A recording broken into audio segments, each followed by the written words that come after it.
Պարոն Սիմոնյան, գիտեք, որ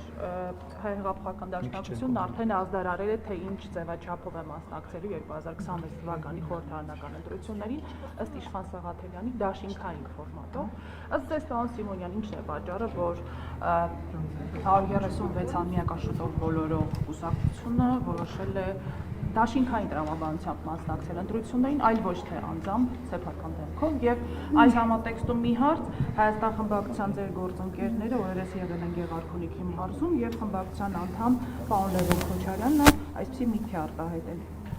կամ ժողովուրդն իր ապագան կնորինելու իրավունքը կվերցնի իր ձեռքը, կամ այն կտնօրինի Թուրքիան եւ Ադրբեջան։ Ձեր մեկնաբանը։ Նախ դաշնակցության մասնակցության հետ կապված իրանց գործն է ինչ ֆորմատով ուզում են մասնակցեն, մի բան ինձ համար միանշանակ է, ես չեմ ուզում սա համարեք ինչ որ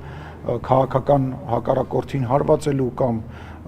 ինչ որ ձևով մեղադրելու բան, ես վստահ եմ, որ այն ներկայացվածությունը, որը որ Հայաստան դաշինքը այսօր այստեղ ունի, էլ չի ունենալու։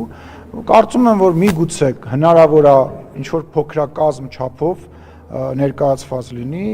մինիմալ շեմը հաղթահարի, այն էլ այն պատճառով, որ նոր ընտրական օրենսգրքով, որը որ քաղաքացիական պայմանագիր կուսակցության կողմից է ընդունվել եւ արվել է ժողովրդավարության զարգացման տրամաբանության մեջ, այլևս կուսակցությունների համար անցողիկ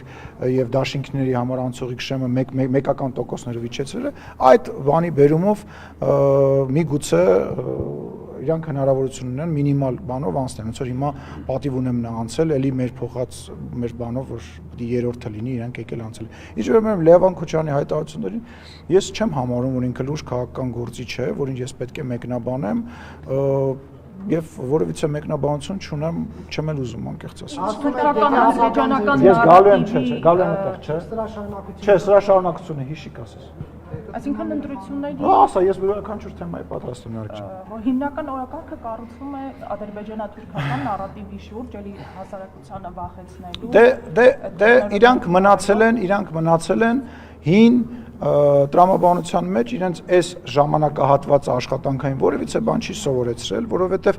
անհնար է այլևս խոսել պատերազմի եւ հարևան երկրներից որևիցե մեկի նկատմամբ ինչ որ տարածքային պահանջների մասին։ Թեպետ Ռոբերտ Քոչարյանը դրա մասին խոսեց վերջի իր ասոցիացիի ժամանակ, ասեց դա շատ վատ է, որ դու քեզ պարփակում ես 29743 քառակուսի մեջ, ինչ որ ձևակերպում մոտավորապես եմ հիշում, բայց ասածը հենց միտքը դա էր եւ ինչ ասեմ, թող անեն այդ առաջարկը հայ ժողովրդին գնան, ասեն դե մենք գալիս ենք, հարձակվելու ենք, պատերազմ ենք սկսելու, այլ դիվանագիտություն ենք անելու, մենք երբ որ մենք այլ Ռուսաստանի հետ այլ հարաբերություններ կկառուցենք, թող առաջարկը անեն, հայ ժողովուրդը կորոշի, բայց կարծում եմ մերժելա ու մերժվելու է։